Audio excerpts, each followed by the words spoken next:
Welcome to WaiVER CLaiM, the show where we're not fighting each other. We're teaming up to take down our AI buddy, MILO. Human takes, AI verdicts every single week. You want to follow us on our socials and audio platforms at WaiVER CLaiM Show, and follow us on YouTube at WaiVER CLaiM. Hit subscribe and help us spread the word.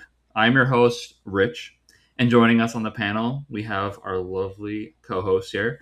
Start with Chris. Chris is powering the machine known as MILO. What's good, Chris? Still pissed off at Ozzy right now for making it such that Queen Cerie did not win Survivor 50, but that's pretty much what I'm annoyed about this week. For all you Survivor people out there, Cerie should have won the series. You know, me, Craig, and Chris watched Survivor. It was a letdown. But anyway, Raphael, our fantasy savant. What's up, Raphael? What's up? Survivor is white people shit. That is actually very true. Honestly. Well, this side is like that, so it works. Vin, he wears his Homer badge proudly. What's up, Vin? What up? What up? So Craig is the babyface Bing Bong lover himself. Bing Craig, all I gotta say is Bing Bong, Bing Bong. How you doing? Bing bong, bing bong. I'm on cloud nine. We're recording this the day after Game 2 of the Eastern Conference Finals. I'm feeling real good about my New York Knicks. And I was listening. I was a quick sidebar. I was listening to the fan the other day. Evan Roberts says if the Knicks can win a championship, it'll actually mean that the Jets have a shot of winning a championship. So now I'm rooting for the Knicks for even more. Raphael, have less reflections in your sunglasses before you nod no at me. Damn. So that's what I'm hearing. I'm hearing that one curse needs to be broken for the other to be broken. That's it. We know the Mets are not doing it this year, so it's up to the Knicks to help, everyone else. So that's what it is. Weren't the Mets trash at the start of last season too, and then went on a run? Well, they didn't make the playoffs. They failed at the end, and then everyone got traded away in this new analytical AI thing known as, David Stearns, which I'm not going to, shit on that because of the show we're doing, but it didn't work. And we'll go right into it with this AI buddy of mine, MILO. This week on the show, we are starting with the West, where we're going to break down every AFC and NFC West team. We're going to go over projected win totals, division placement, and key narratives driving each outlook. We got the AFC West, which is a 3-horse race with the biggest injury concern in the entire NFL. And then you got the NFC West, which is statistically the tightest conference in football with the Rams, the 49ers, and the Seahawks separated by less than one game. Then we got CLaiM, which is Chris's baby, where MILO predicts the Chargers' ability to compete, Pittsburgh's playoff chances, and Caleb Williams' MVP case. And then also Chris has his own Devon Achane nugget. And then we're going to close out with the Fantasy West, which is going to be targets, fades, sleepers, and keepers from both the AFC and the NFC West. Before we start, the West is brought to you by the Pulling Guard, an elite line of sports trading card products built for collectors. Put that shiny cardboard on display and don't get caught with your cards down. ProtectYourPull.com. TikTok is at pulling underscore guard. Every other week I'll just butcher it, so we'll send them to it next week. And then code. You were so good at the start of this, and as soon as you had that downhill, it's just the pulling guard, pulling taxi. Code IOG WaiVER CLaiM to save 10% when you buy from thepullingguard.com. Got a little extra time there, it's like I plugged it twice. All right. Segment 1. We're going to start with the AFC West. So like I said before, the biggest injury question mark in the entire NFL right now is Patrick Mahomes, right? He tore his ACL and LCL on December 14th. His surgery is done. The GM says that he's ahead of schedule. Schefter saying pump the brakes. Andy Reid saying he might have a chance to play week 1. Kind of a question mark, right? The Chiefs went 6-11 in 2025. They missed the playoffs entirely. And they're still the favorites to win the division this year. So, obviously the Chiefs, the Chargers, the Broncos, the Raiders, those are the 4 teams. Vin, let's start with you on this one. What is your projection for this AFC West? Well, the Chiefs are always dogs. They're going to be in it. I mean, if Mahomes isn't in there early on, they got the Broncos week 1. That's going to be trouble. You figure they'll hopefully split with them. And then who do we got? The Chargers, the whole West we're talking about, right? Yeah, Or the just Chiefs, Chargers, Broncos, Raiders. I personally think this is the year the Chargers take that leap. They kind of have all the pieces in place. It's about time. Mahomes is getting nicked up yearly now. Nick's lost his ankle. Who knows what's going to go on there? And then the Raiders, do they win a game? You know? Do they win one? But I think they play the AFC or NFC West, so I think they might get the Cardinals at one point. So they got one. They might get one. So that's good. But yeah, Chargers are my guys this year in that division. All right. I'm a Harbaugh guy too. I love the Harbaughs. I'm a hard guy too. Speaking of that, Chris, who's you were shaking your head for the Chargers. You have the Chargers on top of this division. How does it shake out for you? You know I'm a bottom, so you know they're not on top. But so I, for the last 2 weeks, have been building this in the MILO. I'll give you some inside baseball on what I've been doing effectively. So it has 7 layers, which seems overkill, but I don't care because I had time on my phone. So first layer is power ratings. So it ranked teams kind of on Vegas win totals because they got models and crap. So a 10.5 team gets a +4, and somebody like Arizona gets a -8 in terms of projecting the season. You have immediate game context, so home field, rest, travel distance, blah, blah, blah. You have persistent fatigue, so if you have a whole bunch of away games and crap like that, that gets built in. Then it converts into probability, season variance, other things, and then eventually, once we get into the season, I'm going to be plugging in Vegas lines into it to try and predict and just see how that goes. Who knows? Maybe it's good, maybe it's bad. Nobody knows. So built that in, ran 10,000 simulations. We've been pumping some of those graphics out this week. But the way that MILO has the division does have the Chiefs on top, which is not my opinion, because my opinion is the Eagles broke the Chiefs in the Super Bowl, and you're welcome, world. But MILO has them at 10.6 wins, so round up to 11. The Chargers at 9.8, round up to 10. Denver at 9.3, so 9. And then the Raiders at 5.3, so 5. So MILO has the Chiefs as the division winner. Matches Vegas because I believe they're at +160. They're the division favorite. Mahomes, in the past, injuries don't really seem to affect them, and I understand the prove it until he loses if he's healthy, but he's also older, so it's harder to come back from injuries and stuff. I do think he'll play week 1, though. I just don't know throughout the season how he holds up. I'm with Vin, though. I mean, for the past 4 years, people have been Charger stands, right? This year is always the year. I also believe this is the year. Last year seemed to went off the rails because their offensive line got injured.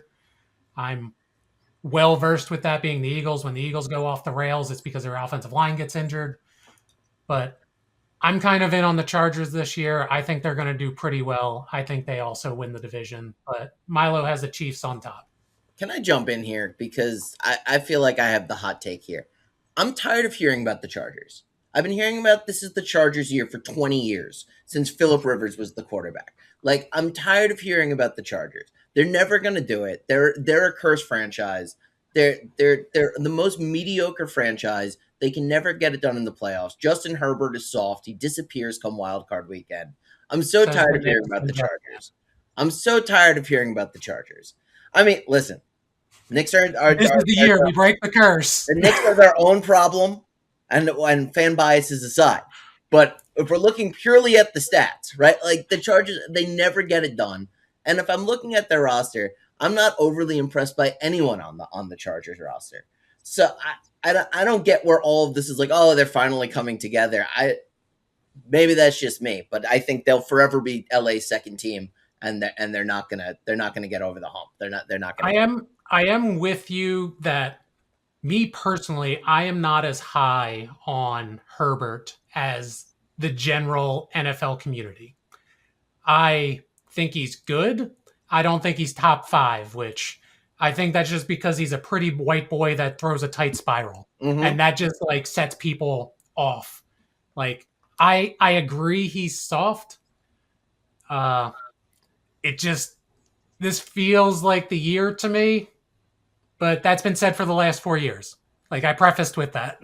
No, you did. You absolutely did. But it's longer than that. It dates back to Rivers. Like it's been the Chargers are like, oh, they're just on the cusp of doing it until they collapse and they don't do it. And I don't see anyone on this roster that's going to be a difference maker besides that. But sorry, I cut you off and jumped in. Did you have more to break down about the AFC West? No, I was good. Like I was done. All right, so guys, that seems like a natural segue. Nobody could read your paper. You can put it up there. You know, Chris has Milo. I have notebook paper. All right, and somehow, some way, I matched up with the freaking robot, which I'm so pissed. Like when you were saying the record, I was like, come on. So for me, I have the Chiefs winning the division at 12-5.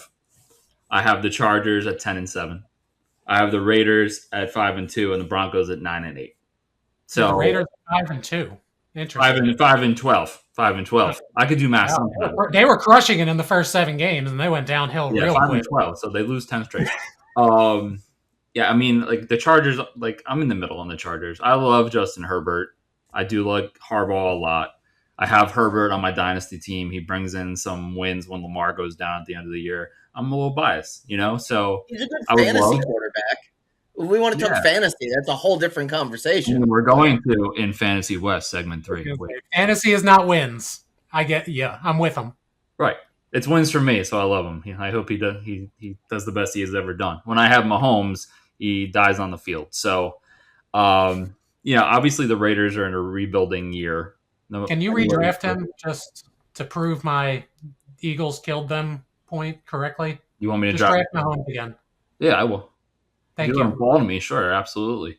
So the Raiders, I think they kind of go winless this year in the division. So I think everyone's going to pick 2 wins off of them. And then, the Chiefs, if Mahomes starts week 1, I think they can beat the Broncos. If Nick starts week 1, then it's going to be a full strength matchup. But both those guys are questionable right now. You just that injury for Nick, you just look at his leg and you're like, is that normal?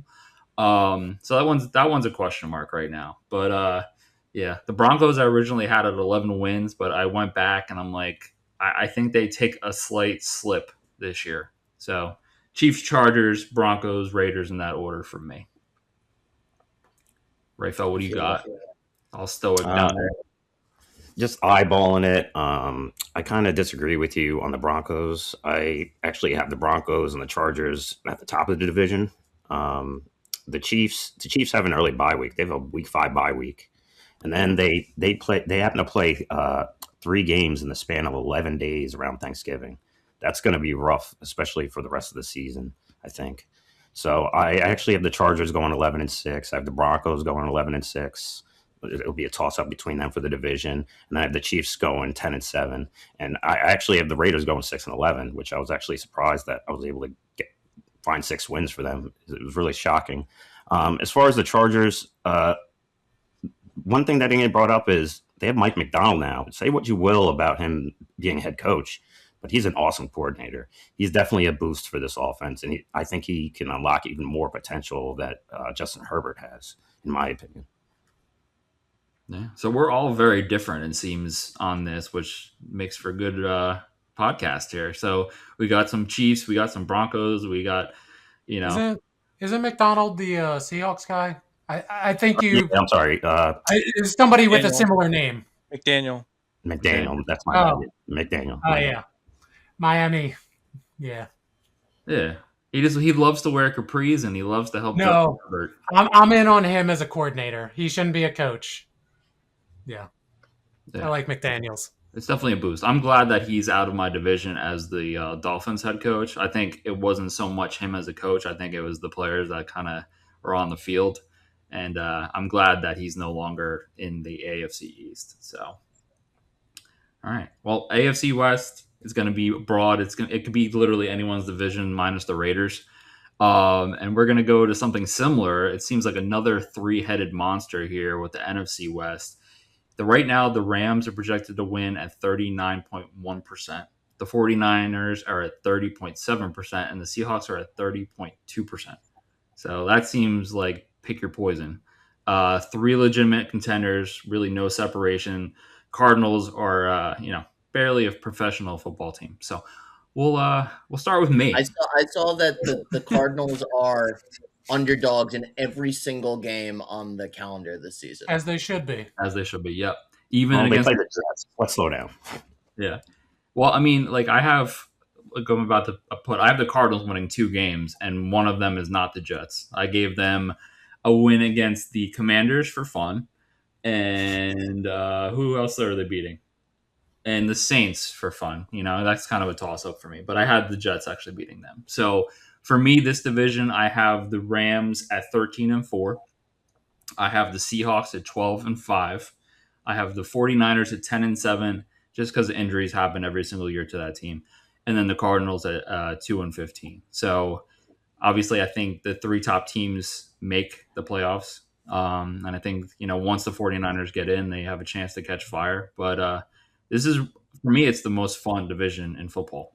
It's just three teams that I enjoy watching. I have no rooting interest as a Jets fan, but it just makes it more fun that the NFC West is always, these powerhouse teams. So, Rayful, what do you got? You said you have the Cardinals winning 2 games. I actually only have them winning 1, and it just happens to be against the Jets. I tried to find somewhere else where they could possibly win another one. However, they actually play the Jets the week after their bye, and they're at home. They get 2 weeks to prepare for the Jets. Maybe they could sneak in a division win somewhere. Division games are usually tighter and more unpredictable. So maybe they get more than 1 win, but right now, as it stands, I only have them at 1 win. That being said, I'm way too high on the Seahawks. I have them going 14-3. I actually have them going undefeated up until after their bye week, which is week 11, and they play at the Niners after their bye week. I have them losing that game. I have the Rams going 13-4, and I have the Niners going 10-7. So it was kind of weird that we had similar outcomes right there, Rich.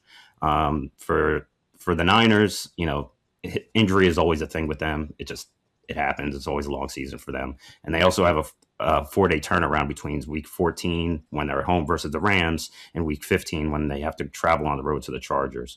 So it's going to be a long season for the Niners, especially next to that substation plant or whatever it is next to their stadium where, that was a whole thing for a couple months where it was getting blamed on that. So we'll see what happens with that. But yeah, I feel like I'm way too high on the Seahawks right now, but at the same time, they're undeniable. That defense, say what you want about Darnold, he's a Super Bowl champion. I know they lost. How many wins did you say for the Seahawks? I have them going 14-3. Okay. So the predictions, one of the columns that I have in my thing is it effectively gives the inner 80% of simulations, so excluding the outside 10% outlier ones. So for the Seahawks, it has a low range of 8 and a high range of 13. So you're, at least according to the model I've built, which who knows how good it is or not, you're talking about a statistically outlier season, which could happen. I get it. They have a really good home field advantage that can't be discounted. And that is true. That it does capture that because that's one of the things that it built in. And the Seahawks have a top tier home field advantage. Mm-hmm. It was 5 or 6 teams. The Seahawks were one of those for the home field advantage top tier. And for what it's worth, I do have the Eagles beating them later in the season in Philly. So that makes you feel better. It's going to be rough. I have that too. I actually put that as a loss too. Yeah. was going to say, that's a rough stretch for the Eagles in that. Like, I'm sure they're going to win some of those games and lose some, but they have a rough stretch right around there. Vin, as he's looking, what's your division rank here? I refuse to like the Seahawks. I don't know why. Mine's all based on a gut feeling. Okay. It's Darnold. Well, Darnold's kind of a dog. He went through the ringer with the Jets and all, the journeyman shit. I'm kind of happy for him, but he's in the Seahawks now, so I hate him. The Niners, I want to love the Niners, but like Rafael was saying, and Rich, the injuries they mount up every year, and that just can't be discounted. So it leaves me to the dogs. That's the Rams. Stafford's always slinging it. They're making tough throws all the time. I got them at the top of the list. And I know everyone's very low on the Cardinals. I'm very low on the Cardinals. But I've been trying to convince myself Jacoby Brissett can pull some sort of Fitz magic and contend with some teams. Is he going to play games? I thought he was holding out. Well, they'll make a deal. They're it's a dick measuring contest. If I'm the Cardinals, like personally, as a fan, I would not want that deal to happen because I want them to crater out and get whatever the top quarterback is in the draft. Personally, they're not going to do crap this year. Suck for whoever. That would be my preference. And Brissett raises that floor. But you're going to run Love into the ground year one. I think Brissett kind of gives him that better cushion to not get stacked 8 in the box and killed his first year, but that's just me. Also, I was always a Brissett guy. I wanted Pitt to pick him up after Ben retired. So I believe in Brissett, is what I'm saying. But yeah, Rams on top. Yeah, Brissett, definitely helped a lot of us last year if you're playing fantasy football, which we're going to get to later. I'm a Brissett guy because he brought me some money. Greg, what do you got? Who's your hierarchy here? So on top for the NFC West, I always love the Rams. I got to put the Rams on top until Matt Stafford's not the quarterback. I'll keep riding with them on top. I have them at about 12 wins. I have Seattle just behind them at 11. It's kind of a bit of a coin toss to me. I think they'll end up missing Kenneth Walker a bit in the run game, but that defense is still pretty stout. Darnold's been playing great football for the last couple of years. I don't think like last season was an anomaly for them. Like I think that they're a solid team. I just think they'll take a little bit of a step backward in particularly the rush attack.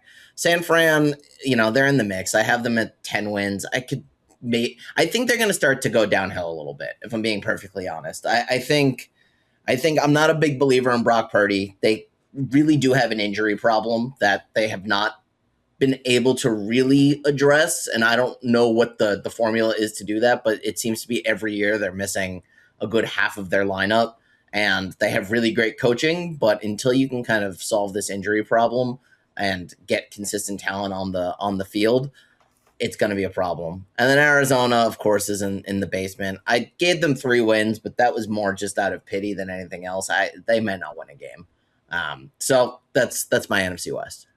The Eagles had a similar problem with like injuries a decade ago, and they had to like revamp who their doctors and like physical trainers were because they were just decimated with soft tissue injuries and other BS like that. Yeah. So I wonder if that's the issue, is like they're just holding firm with their doctors and crap, and they need to change it.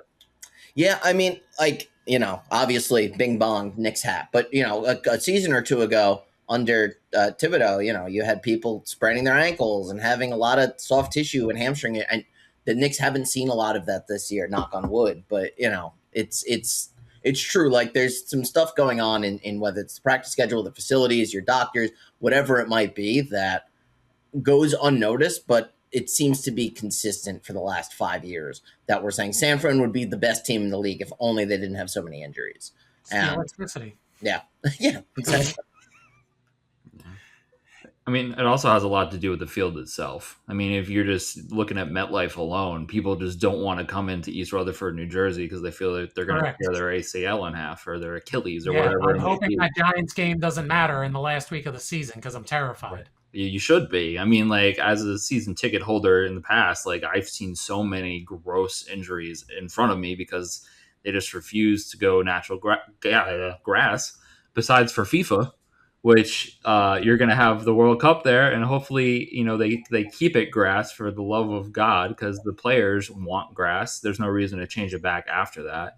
But speaking of that, you see all the stuff that the World Cup is doing is just changing the NFL for the better, and it's wild that, the NFL can't do that before another sport comes in, but I digress.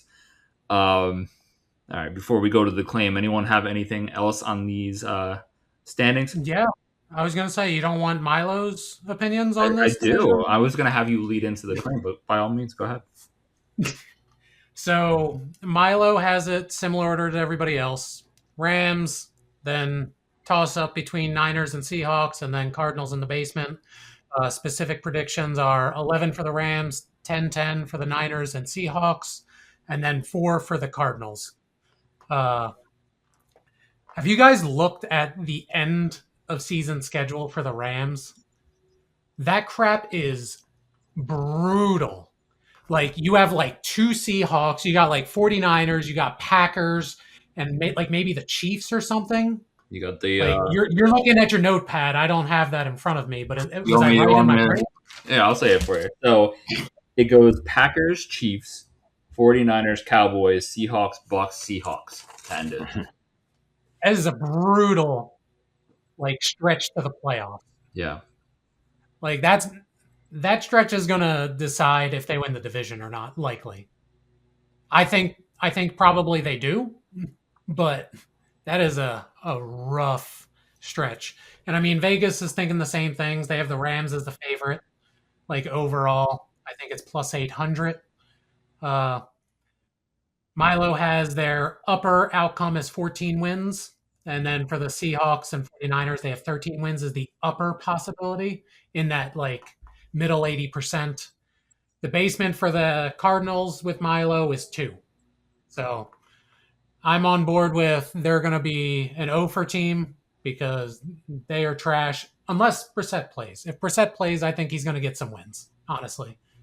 But the rest of that... He's not bad. Before we move on, you made a point about the Rams' schedule. And I also just wanted to point out there's a lot more international games this year. And I think that could also equal some real weird stuff comes the end of the season that we're not going to necessarily be able to predict on the show at this point. But week 1, San Fran and LA in Australia. That's I don't know how they're going to react to going to Australia. And then later on in the season, San Fran is in Mexico City. There's just a lot of that's a factor that isn't getting discussed enough, I think, when we take a look at the schedules. Is these international games are pretty, they have a pretty big impact and not in great ways. I was gonna say in the model it accounts for that, that type of stuff. It's called stress is the column. So at the top, entire season is Jacksonville. They got those back to back. Yeah. Then it's San Fran, and then it's LA. Surprisingly, I know we were talking about the cake schedule for Detroit. They're number 4 in stress. I'm not as concerned about the Mexico City one because that's 1 time zone over. But the Australia one, I mentioned this last week that the Eagles players talked a lot about when they went to Brazil, the several weeks after that, how much toll that took on their body. Australia's many different time zones. Brazil is down, similar time zone. It's a long flight. This is different time zones too. I'm very curious about that. But like you said, that game is going to be rough. And that's why San Fran and LA are 2 of the top 3 teams in terms of stress overall. Yeah. Craig knows all about jet lag, I don't know what time it is right now. I've been all over this place this last month. That's why I haven't been on the show. But I got one more trip over to Europe next week, and then maybe I'll start to figure out what day it is. Yeah. So based on how he handles jet lag, I can't imagine what 53 professional athletes on both sides will do when they have to go down there. But No, like quite literally, I'm incapacitated for 3 days after a trip to a new time zone. So I don't get how any athlete is able to perform at that level. It's insane. I mean, you're not also getting all the drugs put into your body to try and help you recuperate, but it's still not going to bring you back to 100%. Right. Yeah. I mean, obviously, there's some big differences between me and an NFL athlete, but still, it's crazy. All right. So next up, we have Chris's baby, known as the claim, which Milo is going to give us 3 bold takes, NFL related, not just AFC, NFC West, and then Chris is going to give one of his own. So Chris started off. I think it starts with the Chargers. The first one is an AFC West one, and Vin kind of touched on it earlier. I kind of touched on it earlier, but Milo is saying that the Chargers are the most undervalued team in the conference. So, according to the model, 66% playoff odds, 4.5% Super Bowl win odds, fourth in the AFC behind Baltimore, Buffalo, and Kansas City. Hardball year 2, Herbert in his prime. The market is pricing in the AFC West as one team conference because of Mahomes, but we'll see with the injury. 6 AFC playoff contenders. The Chargers are one of them, and most people are not talking about them. So Milo's saying they're the most underpriced. We agree or disagree? Rich, how do you feel about that one? I mean, I do love the Chargers. I think it's honestly between the Chargers and the Bengals this year for undervalued. I mean, you're talking about, yeah, I know the Ravens fan down there. The one year that the Ravens are supposed to win it all. I mean, like, I think that the Bengals are going to be a lot better this year. I think they're bringing it all together. If injuries stay off the table, if you lose Joe, you lose the season, you know. But they have all their weapons signed. That's most teams. Yeah, obviously he's just a little more injury prone, though. Right. Obviously, their defense is trash, but the defense did get a little bit better, and I think they continue to add to that. The offense is going to keep them in every single game, though. You know, that's just what happens with Joe Burrow and that entire offense. And the same thing with the Chargers. I mean, the Chargers, you look at their offense, their offensive line last year was a disaster. And somehow they were pulling out games because Justin Herbert knows how to audible and do what he needs to do. And you found a lot of targets in fantasy based on what he does. I mean, Omari and Hampton goes down, they still continue to win.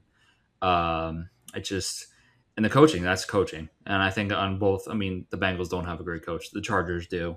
And that's kind of the difference. So I agree, but I also think the Bengals are up there with the Chargers this year for undervalued. I could see that one. Craig, do you want to shit on the Chargers for a second time or not? Nah? Well, see, it's funny because while I am over the Charger, it's like this is probably the right take. Like, yeah, like they're the team that could do it, but they're not going to. But like, it's the correct take. I just also am tired of the freaking Chargers. They haven't won since like 2009, the division or whatever. Like, it's been a while. Yeah, I mean, just show me the success as to why I'm supposed to believe in the Chargers, and then I might like agree. But it's just they've yet to do it for a real long time. So wait, trivia question: who knocked the Chargers out in 2009? Oh, I know this one. Does any know? Feels like it's going to be a Jets. It's the Jets. It's the Jets. That's right. Yeah, that's the only reason you asked. Don't worry about it. I don't get many playoff trivia questions since we haven't been in it. Is this when like Phillip Rivers had like a broken ankle in the game or whatever BS? No, that wasn't that year. That was a different year when he had the playoff game on a torn ACL. I think that was against the Steelers, wasn't it? Yeah. So that year is when Rex Ryan went up for it on 4th and 1. Sean Green went up the middle, got the first down, iced the game, and we all celebrated. And then he got sad later on. But not for another year, though. We had one more good year. Yeah. Then it just went to hell. So was that the sexy Rexy years? That was the sexy Rexy years. And then we went to feet picks, and then it got weird. Yeah. Well. Vin, Raphael, any other takes on that? Or did you say the Chargers had the 4th best odds to get to the Super Bowl out of the AFC? Did I hear that right? For the model that I built. I mean, based on that, no, they're not undervalued. I think they're it's versus other people's opinion. That's why I don't know what the Vegas odds are. Is the I gotcha. All right. I mean, No, I feel like they're valued right where they should be. I haven't really, except for Craig, I haven't really seen anyone speak negative on the Chargers. Everybody loves Jim Harbaugh. Everybody loves Herbert and his girlfriend. And like I said before, Mike McDaniel's there now. They drafted that speedster who a lot of people want to compare to Tyreek Hill, which I think he's a little bit smaller than Tyreek Hill, but that's neither here nor there. And there's still a lot of the offseason left where they could still add pieces. Jesse Minter had that defense rocking last year. So that's another thing that people don't want to talk about is that defense. Derwin James. That I think it's going to be a really tough division that's going to come down to the end. And like I said before, I could see the Chargers definitely winning that division easily. Yeah, I think that their ceiling on their season is going to come down to their offensive line and the health of their offensive line. But I wonder if, because I know McDaniels is like heavy into motion, if that helps mitigate a mediocre to bad offensive line. I mean, we'll see. We'll see if they get eliminated wild card weekend is what we'll see. But yeah, I mean, I agree. Most likely, yeah. So number 2, and well, wait a second. Sorry, I don't think they're the most undervalued. Who do you think is the most undervalued? You know who I think is the most undervalued. You're going to go into my claim number 2. Is it? Go for it. So MILO is predicting that Pittsburgh does not make the playoffs in 2026.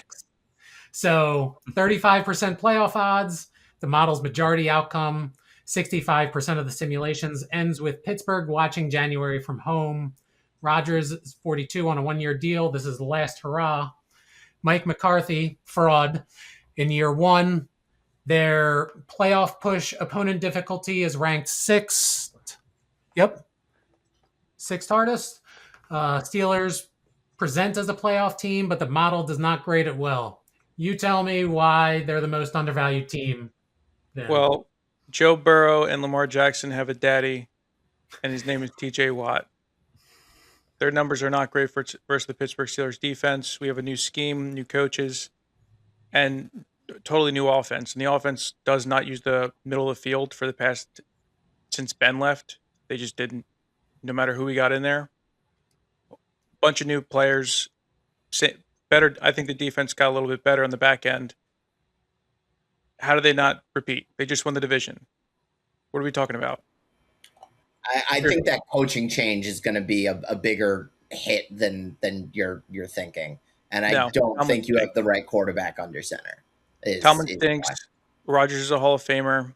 Improved offensive line. I'm not saying Rodgers didn't have 42-year-old Aaron Rodgers is not a Hall of Famer. Look what he did with DK Metcalf, the wide receiver 2 of the NFL, and who?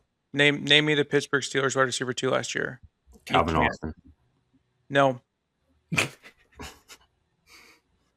No, it was not. Somebody that Rodgers did not make anything worthwhile, apparently. The fact of the matter is the Steelers have been hovering around mediocrity for the last couple of years, and that's due to Mike Tomlin's coaching making them a better team than they really are. I agree. I don't think that they have the talent. I'm full blown with MILO in here. I think they missed the playoffs. I didn't realize I was talking to Colin Cowherd's Anonymous here. Listen, Cowherd loves Rodgers. What are we talking about? Tomlin needed the divorce, as did the Steelers. I think the team is built to win now, and I think McCarthy could pull a Gruden and take over the team, send them over the hump. They were just missing offense last year. They were in that game with the Texans till like the 4th quarter because nobody can get open. Now you added Pittman, who, again, I think he's going to have a great year. Bernard, my 1-2. And Rico Dowdle, dog. Come on. Because he had a couple of good games? You guys are just haters. I'm looking at the smugness right now on Raphael, where we're all shitting on Pittsburgh, and he doesn't have to say one word right now. I'm curious. I'm actually going to surprise some people here. MILO, you ignorant slop. Steelers are definitely going to get to the playoffs. They revamped their offense. They have, like Vin said, they have way better receivers now. Say what you will about McCarthy, but he's basically Tomlin adjacent. You hate all coaches, so I mean, I don't know. No, I hate I don't know fraud coaches you like. Name Dable, you like. trash. I've yet to hear you say anything positive about any head coach. You just trash. You're not going to hear it with Sirianni either. See, there you go. So I actually do think the Steelers make the playoffs. Doesn't mean they're going to go. Doesn't mean they're going to make the playoffs, but and doesn't even mean they're going to win that division. But I mean, what do we have? 3 wild card spots now. They could definitely sneak in. They're not going to sneak in. They're going to win the division again. I was going to say 2 of them. It sounded like were coming out of the AFC West though, because everybody had Denver, the Chargers, and the Chiefs like doing as well. high totals. Yeah. So then there's one other team for the wild card slot that you're then penciling in between. I'm assuming the Ravens are people's number 1 in that division. Nope. But then you have the Bengals, if you want to believe in Burrow, or the Steelers. You have either Buffalo or New England, and then I think New England is overrated. I agree with that. And you also have the Colts and Houston. So like who's the Colts quarterback? They're not getting Mac or what's his face, Daniel Jones back anytime soon. I mean, you got to think about the Jags in that division for me. I mean, I think it's the Jags and the Texans. I'm out with the schedule release video. They're going to be 0-17. No, Chris, I think you're making a good point, though. I think there's weaker divisions where teams are going to sneak wins, right? And there's a lot of competition for that wild card slot. And I appreciate that you believe in your team. Because someone has to. I'm a Jets fan. Like, I get it. Someone's got to be a fan. But I'm not seeing it. I mean, I think it's going to come down to like 4 teams competing for that last spot. And that I think the Steelers are in that conversation. But I do think that the Ravens win the division. And I do think that the Bengals are probably the top wild card this year. What drugs are you on? Hopefully all of them. I need them. I'll get you some. What do you got for Claim 3, Chris?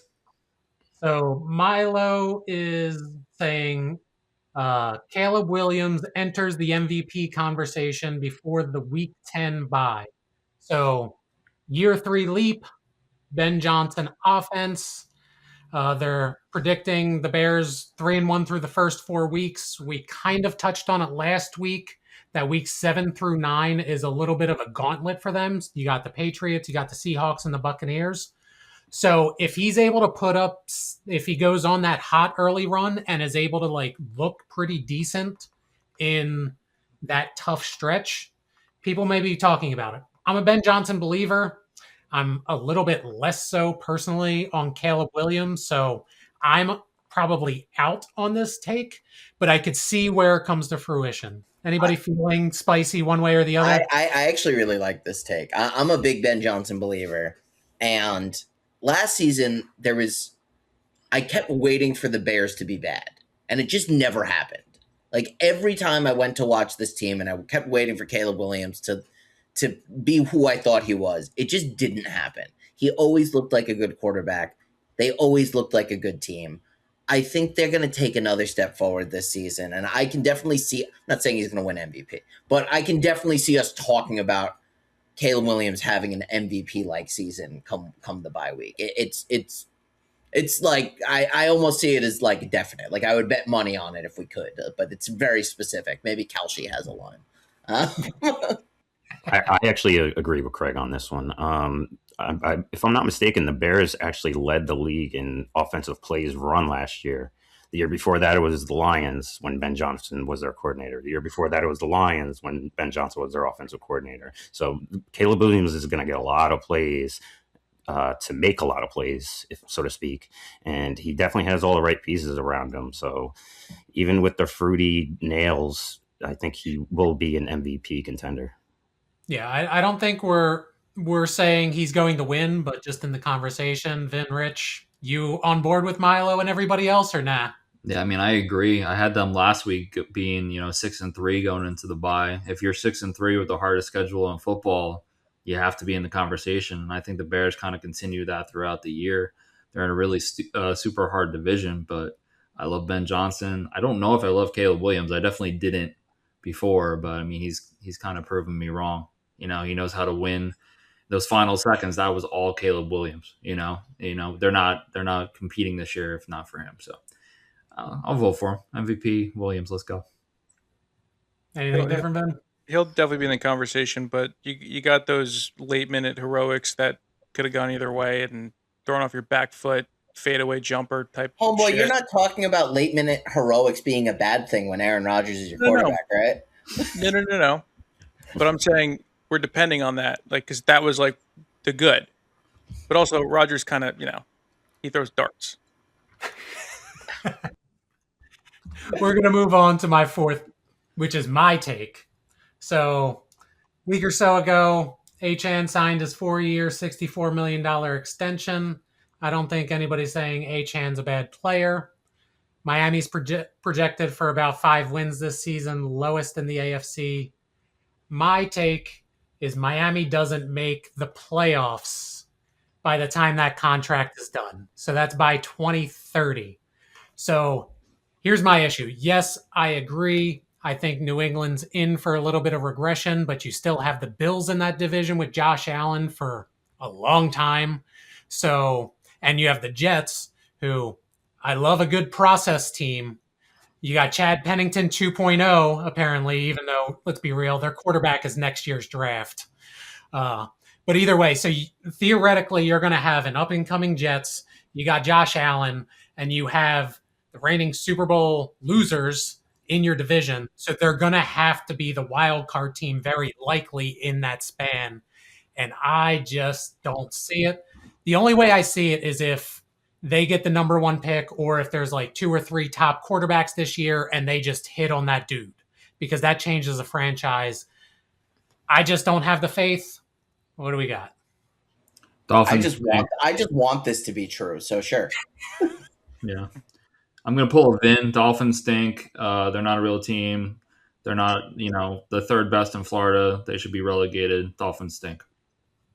The NFL is a parity league. Anything can happen. They could easily sneak in by 2030. I mean, and I think you're discounting Malik Willis. I don't know if he's going to have the weapons this year, but even if they have like a top 5 pick next year, I don't even think they would go quarterback. I think the GM that they brought in, the coach that they brought in really are really high on Malik Willis. And he proved a lot.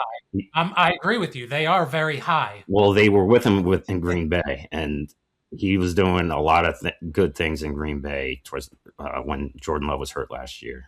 So let me jump in here. I think Malik Willis that you're going to see on Miami is the Titans version.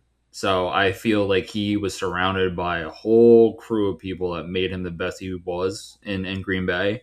I think you're going to see him, what he did in Tennessee and what he did in Liberty. That's my wife's school. So I followed him, even though she doesn't tell anyone she went there because it's a terrible place. But I just think he's gonna show some regression this year, because who is he throwing to? He's throwing to like used car salesman at this point. Not Washington. He's throwing to Achane. Right. He's just dumping it, in the back over and over again. He's doing like a CMC with Purdy. Makes 2 of us. So I think he's gonna surprise you guys. All right, you draft him, man. I'm going to leave my team. Right. That's my last take. You want to go to segment 3, Rich? Let's do it up. All right, so this last segment is my favorite segment because it's my bread and butter. I think it's the bread and butter for most of the people on this show. This is called Fantasy West. So we're going to be going over the loaded NFC West and the AFC West when it comes to fantasy targets, fades, people we're going to avoid, and then, dynasty, people that we're going to add as well. So, Rafael, I know you've been itching for this for like a month, so I'm not going to hold you back any longer. Let me know some fantasy targets that you have in the NFC West. I feel like mine are all kind of obvious, except for maybe Justin Herbert. I'm a big Justin Herbert guy. I have been since his time in Oregon. I saw him on TV for the first time at a fantasy draft playing in an Oregon game. And his tan was so dark, I thought he was black. And that's what made me such a fan at first. Uh, like I said before, with Mike McDaniels, I think he's just going to unlock all the potential that is within Justin Herbert, and whether that leads to wins or not is regardless when it comes to fantasy. All right, so I mean, you got the AFC West going with Justin Herbert. Who do you have? Let's. You want to do it by team? I think let's do it by team. That might just be the best way to do it. You can just do one a conference. They can do conference. Okay. So one NFC West, one AFC West. All right. So you just did the AFC West. You did the Chargers. Anybody have any other Chargers that they would target, or any fades, or any people that we would avoid? I'd avoid the Chargers in general, but that's just my theme for the show this week. All right. I'm a big Ladd McConkey guy. I like Ladd. Yeah, I think he's regressed a little bit last year, but I think McDaniel's going to unlock him too.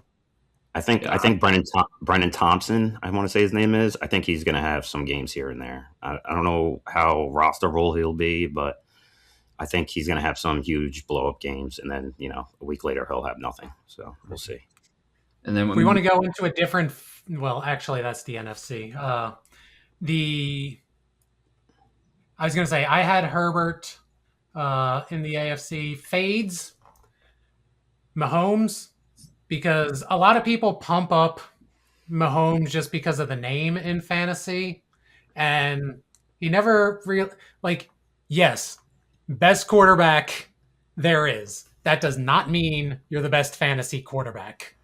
No, and to that same point, I tend to fade a lot of receivers from Kansas City because you never know where that ball is really going to in that offense. So I tend to avoid Kansas City over the past couple of years, and I've done similar things with other offenses throughout the years. Like when you have whoever the best quarterback is that season, let's go back to Rodgers in 2008.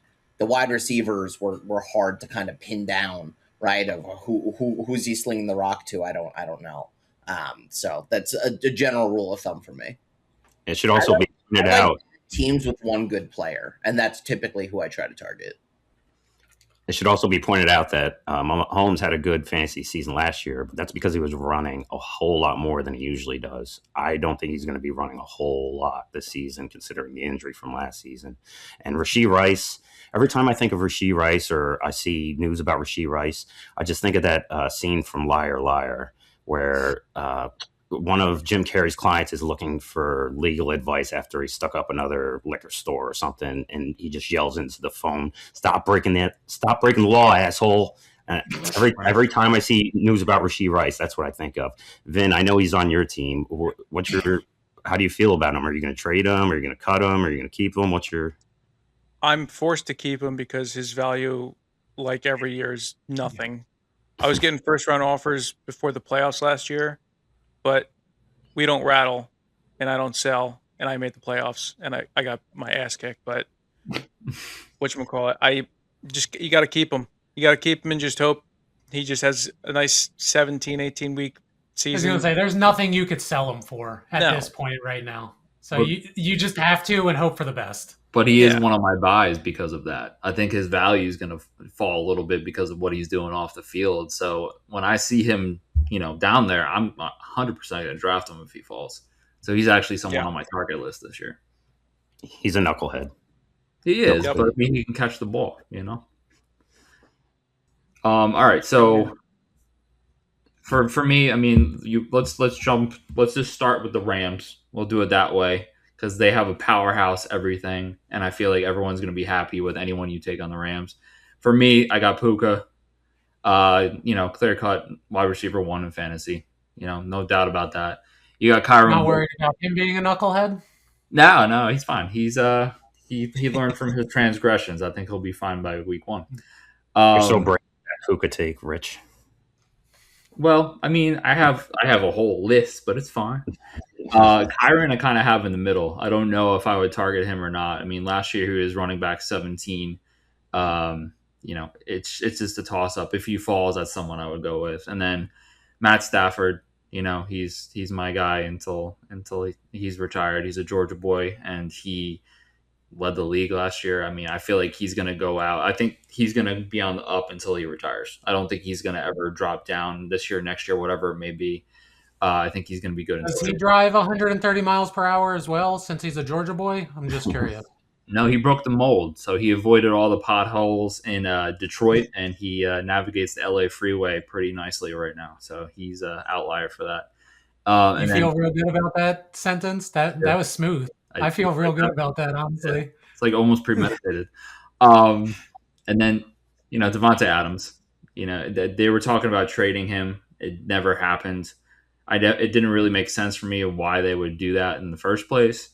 But him coming back as the clear-cut wide receiver 2, as a wide receiver 1, I mean, he's someone that's always going to get those touchdowns. He got so many last year. Him and Puka are just powerhouse. Anybody else have any targets within the Rams besides those top 4 that are obvious? To your point about Kyren Williams, sorry, Craig. To your point about Kyren Williams, Blake Corum has to be the highest valued handcuff right now. If Kyren Williams goes down and Blake Corum gets the workhorse role, that's going to be huge for fantasy. Yeah, and I was going to take a look at whoever kind of emerges as the third wide receiver on this Rams offense. I think Stafford's really is a quarterback who does spread the wealth around. And I think when you have kind of 2 big body guys on the outside, a quality slot receiver goes a long way. I think that will develop throughout the season, though. So I wouldn't necessarily aim to draft wide receiver 3 on the Rams, but keep an eye on it, and it could be probably a good waiver claim. Look at you. You like that plug? like that. Come on now. Yeah, there you go. Vin, who do you got? You have someone else?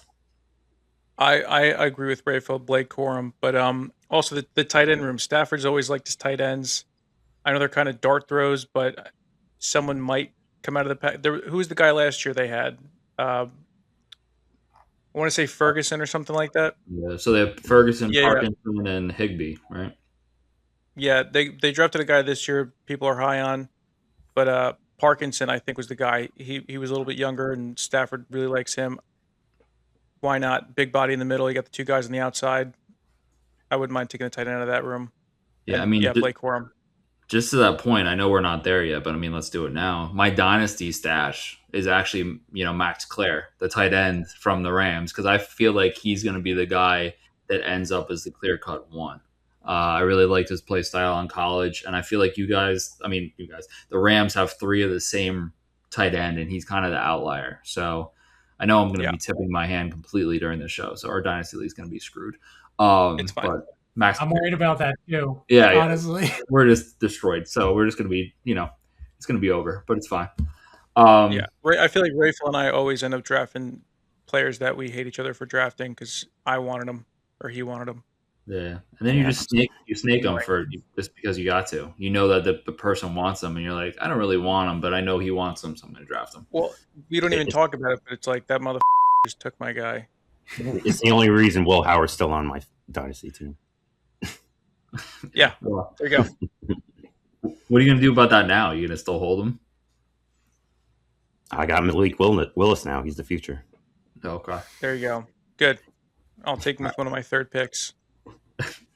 All right, Seahawks. I'm going to go chalk again. JSN, Jadarian Price, literally in any format, I would draft him. I would also, if you're talking handcuffs, I really like Zach Charbonnet as well. I feel like when he comes back, he's going to vulture and maybe fight to be the starter again. And then the Seahawks defense. Like I know defense is not always talked about in fantasy, but they're game winners. I mean, we're in a league, Rafael, where defense wins championships, and literally the Seahawks defense scored more than my quarterback a couple weeks. So I like to prioritize my defense too. Seahawks, who do you guys have? I'm actually really with you on the defense. I've been saying this for a long time, that people really don't value defense in fantasy football. And I do like to try and draft. I might even draft like who I view as the best defense a little earlier than some would, because depending on your league scoring, obviously, but like sometimes those defenses can rack up 30 points in a game, which is, as good as an RB1. So it's definitely. I don't think that would be in your leagues. It's 30 points for defense. It's happening. What are we doing with our life? It makes it fun. It really does. It's happening. If there's a good enough defense that can get after quarterbacks or get interceptions, I mean, it racks up points. Pay attention to your league scoring, one, and two, a good defense can go a long way. So I like the Seahawks date. That's what she said. I mean, if we're gonna go as lame as defense, I might as well throw Josh Myers into the mix. That he won me a couple weeks last year. Kicker, man. I'm telling you, I've won good leagues by having a decent kicker and a decent defense. It goes a long way. You sleep on it. Banish both positions. Chris is banished right now. That's like someone who's lost a couple of leagues because they had a bad defense and a bad kicker. No, like mine's just standard, and in my brain, I don't like things that pretty much everybody undervalues and just ends up being like variability deciding wins. Like that's my, like, if you go into it and you know the scoring system and all that BS, then I get it. I'm not going to complain about that because this is the point of it. But in like a standard type of thing, banish both. We're having both in our league. I gotta tell you, defense and kickers are my bread and butter there, and it's going to be PPR because standard leagues are for high schoolers. Need PPR. I'm a half boy. I'm a full boy, full chub all the time. I know that. Right. I know that's right. Any other Seahawks? I mean, we talked about the D and the kicker, and you can't get any better than that. Arroyo, the tight end, that's big tight end guy here. He athletic freak, and I think he's going to take the TE1 job. Darnold, another guy, loves his tight end. Yeah, guy's a monster. Who doesn't like a tight end? Agreed. True. Anybody taking Darnold? Yeah. I know we kind of shit on him before, but would anyone have him on their fantasy team? I'd be fine with Darnold as my fantasy quarterback. Yeah. Yeah. I mean, like, and maybe this is just me. I don't put a huge stock in quarterback for fantasy football. I think there's at least one decent one that you can get your hands on that'll get you, 15 to 20 points or something along those lines. It's the easiest thing to stream. Yeah. It's the absolute easiest thing to stream. Yeah. So, I would absolutely take Darnold if that's who fell to me in round 8 or whatever. Like, generally, like, if you're drafting, you have to choose between, do I want a high tight end or a high quarterback? And I'm going to take the high tight end in general if it falls to me because it just goes off a cliff and you can't stream that.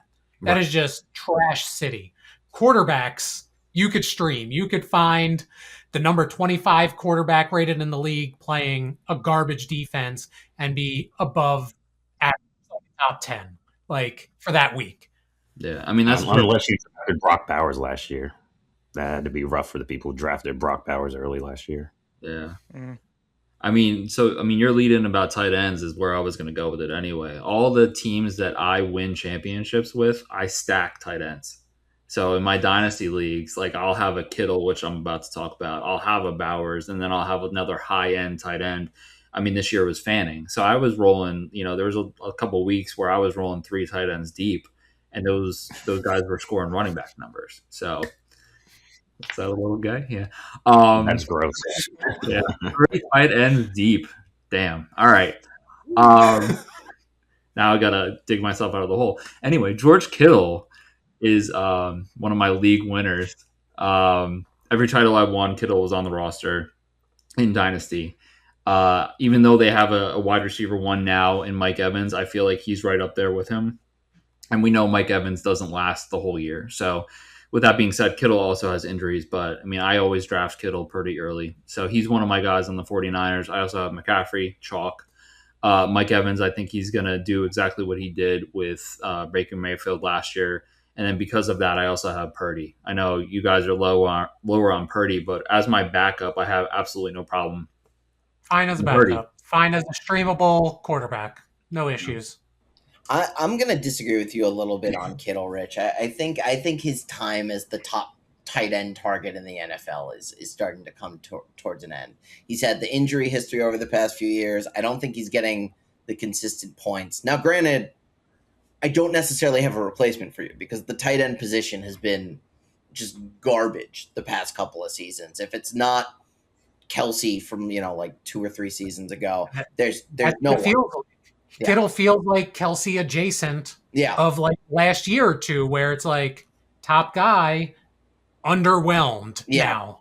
Yeah, exactly. And no one has stepped into those shoes yet, so maybe you still draft Kittle, but I think it's going to be Isaiah Likely stepping into those shoes, to be honest, as much as I hate the Giants. Well, he's never been higher than a tight end 16 in any of his years. You think that's going to drastically change? He's never been the starter. He's never been the number one guy. Yeah. All right. I also like Tongas. I mean, if we're talking about the other guy from the 49ers, I feel like when Kittle went down, he stepped in and kind of had similar numbers. So he was one of my dynasty snags at the end there. But Tongas is also a solid, person if you want to take him like second to last round as well. So any other 49ers here? Anybody like Stribling or anything like that? I know we kind of talked about running back. If Pearsall can stay healthy, I like him. But it's a big, big if. I was going to say, in a different format, MILO was fading just all 49ers skill players in week 1 DFS just because of that Melbourne trip. Who knows what's going to happen? So just something with DFS to maybe consider. Yeah. All right. So, and for the Cardinals, I know we only have them winning 2 games. Avoid in all formats. Just avoid. I disagree. I mean, like if you're looking at their offense, I would think I would take all these guys, even though they're not going to win the game. Trey McBride obviously is the unanimous tight end 1. That's true. No, and let's not sleep on garbage time points. Like the Cardinals are going to be down like 50, and backups are going to come in. Like these guys are going to get numbers. Don't sleep on them for fantasy. Michael Wilson alone. We got to talk about Michael Wilson. I would dedicate an entire episode to Michael Wilson because he won me all my leagues last year.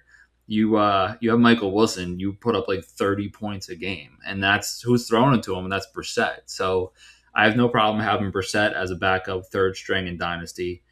I mean, he's in a redraft, I would have him as a backup, obviously. Michael Wilson, I mean, he's going to go high this year, and I'll take him high. I don't even care.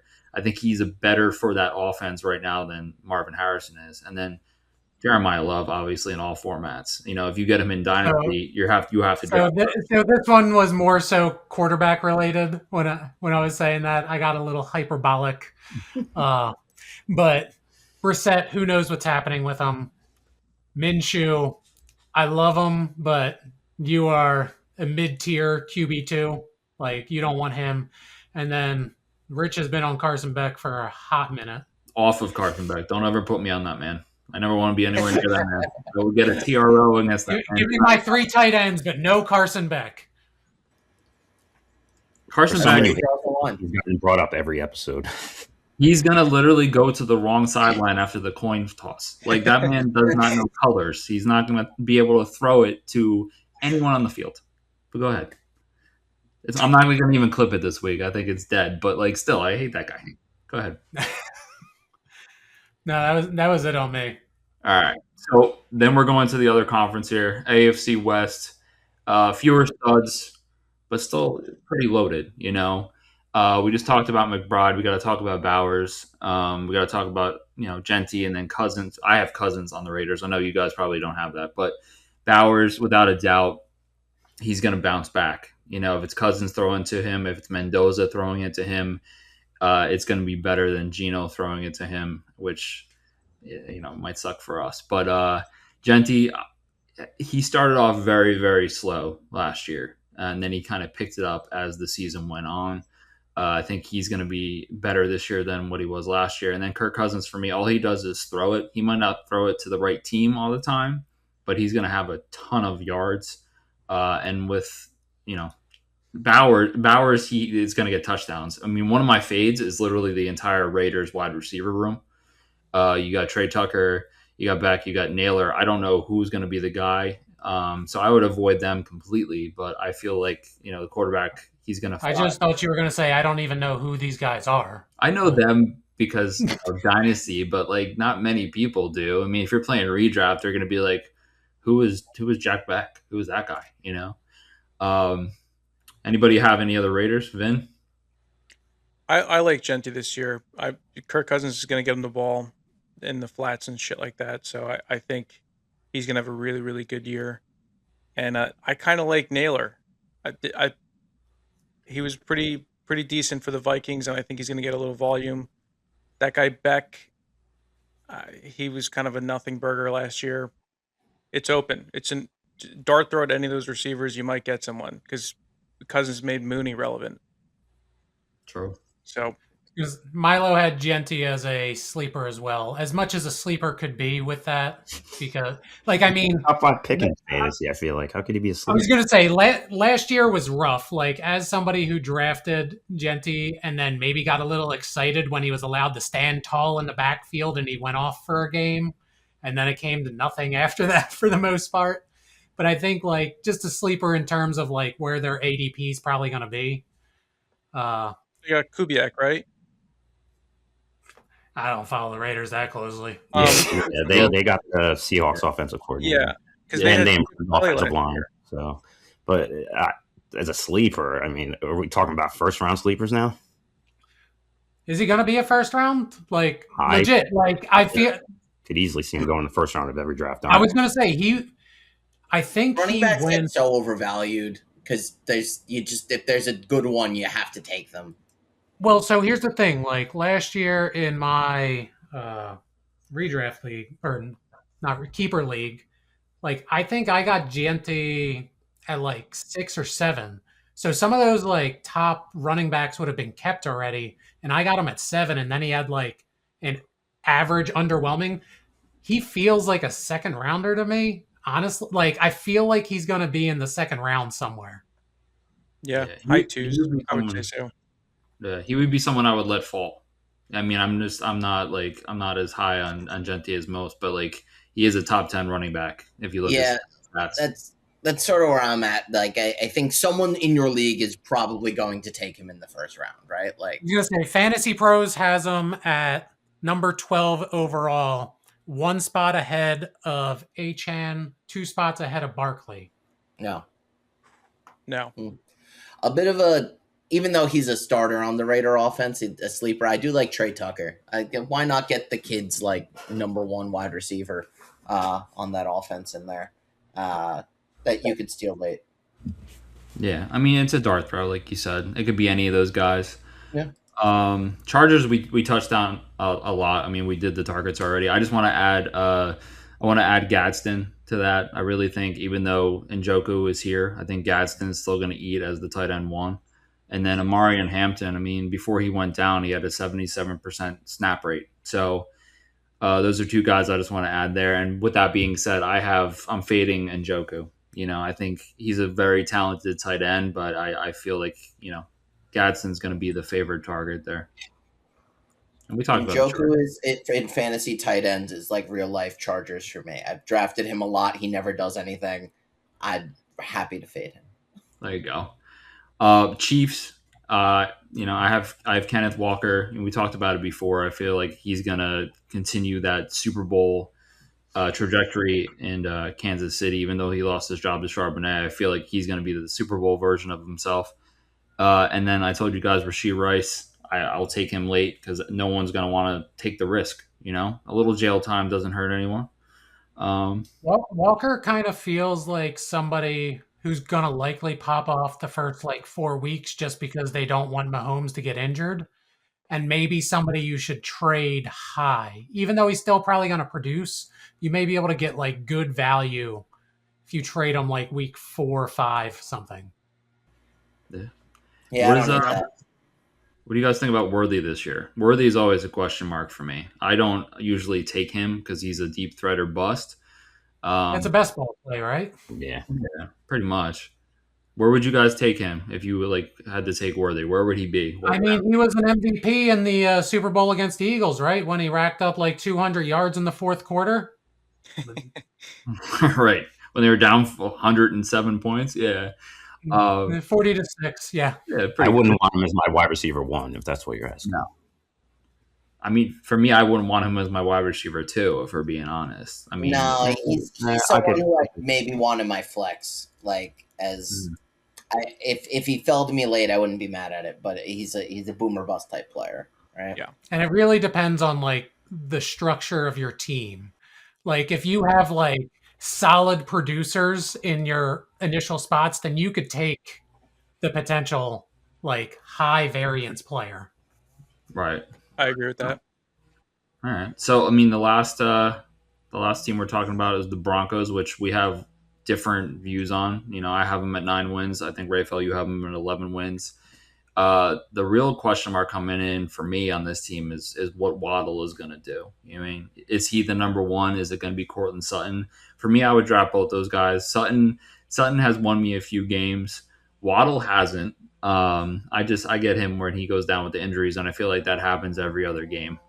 I'd be more in on Waddle personally. Would you? Like going to Sean Payton, like you were like slightly underwhelmed with Sutton with Payton. Like I drafted him too, and I chose the wrong week every single week with Sutton is what it felt like. Yeah.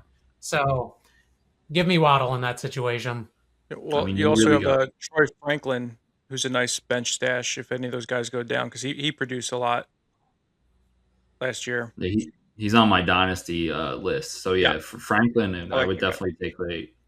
What are we thinking about Harvey? I know we talked about him a couple times. I have him on I would draft list, but does anything with Jonah Coleman kind of put pause on that, or J.K. Dobbins for anyone? I mean, I would draft him, but it's not hot on my list.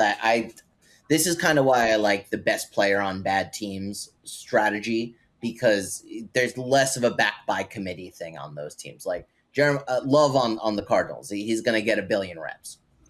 You get predictable production, which is useful. Yeah, exactly. Versus, an offense like this, I don't really know who the hot hand is going to be, so it wouldn't be one of my early targets. But I don't think he's undraftable. Okay.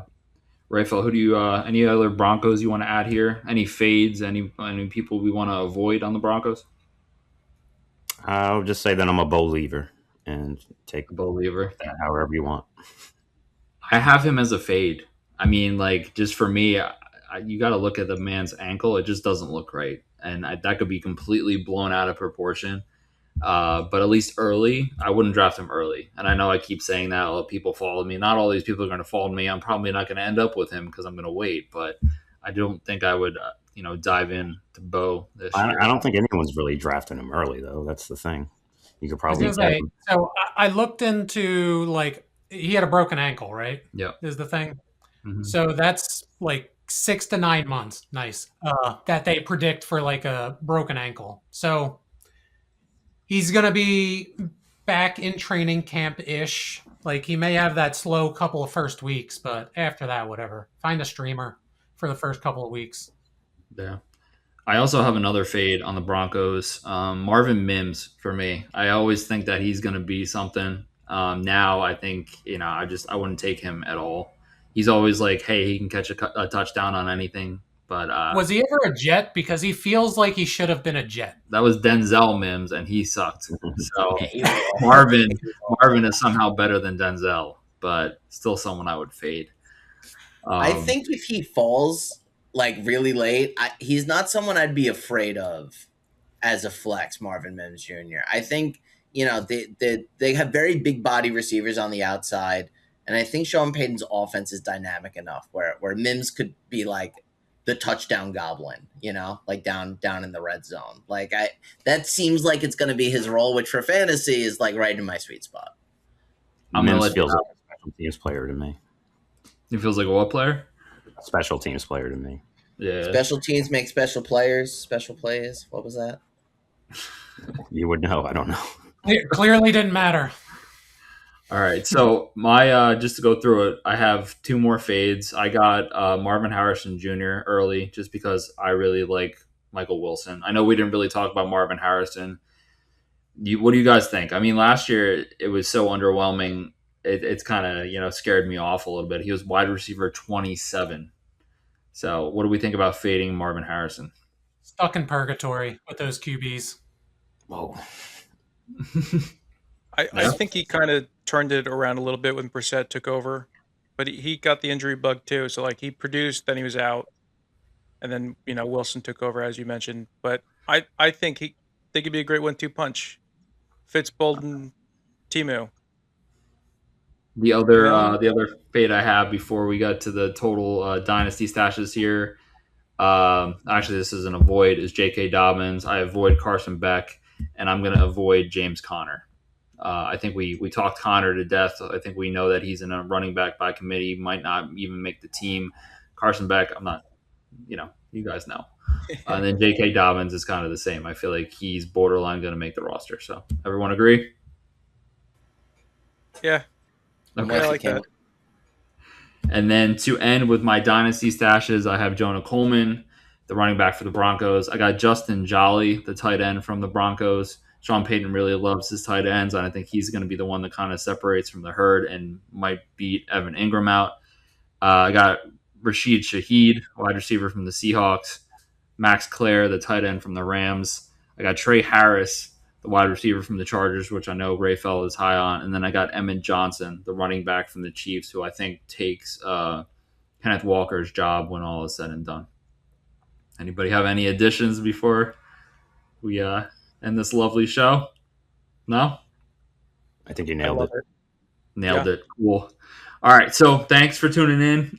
Next week, we're jumping into the AFC and NFC South, two divisions where MILO has very different takes in the market. Follow us on socials and audio platforms at WaiVER CLaiM Show, YouTube at WaiVER CLaiM. Hit subscribe and help us spread the word. Hit us up. Let us know what you like and what you don't like. Human takes, AI verdicts. Until next week, this has been WaiVER CLaiM. WaiVER CLaiM. Bing bong. WaiVER CLaiM. WaiVER CLaiM. Under in the state of green. Yeah, we play that game. This is WaiVER CLaiM. Under in the state of green, from the draft board to your screen. Who you start? Who you fade? Who you ride all week? Human mind versus the mainframe. We decide that speak. Yo, it's Rich with the picks, got the board on lock. Sunday slate, money line clock, tick, tick, tock. Sleeper in the slot that your league don't see. Turn the bench spot boy to a big time fee. Chris with the takes, feed the frame that thinks. Ask one question, watch it blink, blink, blink. Got data, got charts, got a slide side eye. If the robot wrong, then we both gon' fry. Okay. Craig on the mic, baby face, big talk. Walk you through the spread, do the chalk outline. Walk from the mock to the prop to the live in game. If you scared of the sweat, why you press that name? MILO the mainframe spits out plays. Human gut check, call that fade. Binary brain meets barstool brag. Either way we cash when we plant that flag.